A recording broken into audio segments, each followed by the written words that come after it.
প্রিয় শিক্ষার্থী, আসসালামু আলাইকুম।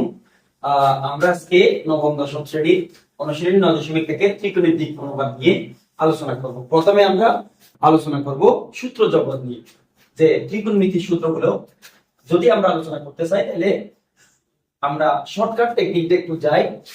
যেহেতু আমরা সূত্রগুলো নিয়ে আলোচনা করব, তাহলে আমরা লিখতে পারি sin theta,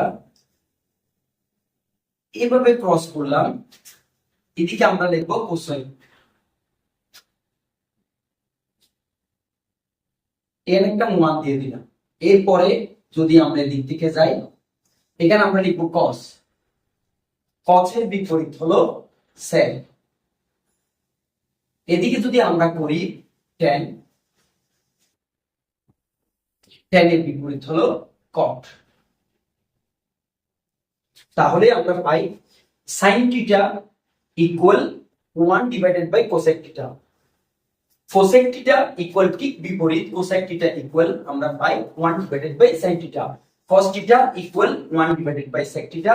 sec theta equal 1 divided by cos theta. tan theta equal 1 divided by cot theta.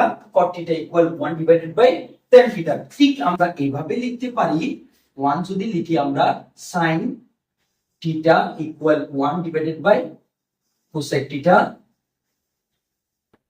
cosec theta equal 1 divided by sin theta. আবার যদি আমরা এইভাবে লিখি cos theta equal 1 divided by sec theta. sec theta equal 1 divided by cos theta. তাহলে tan theta equal 1 divided by cot theta. 2 cot theta equal 1 divided by tan theta. এই সূত্রগুলো ছাড়াও আমরা আরো দুটো সূত্র পাই, খুব গুরুত্বপূর্ণ যে সূত্রগুলো অঙ্কের মধ্যে আমরা ব্যবহার করি। এক নাম্বার হলো tan theta equal sin theta divided by cos theta.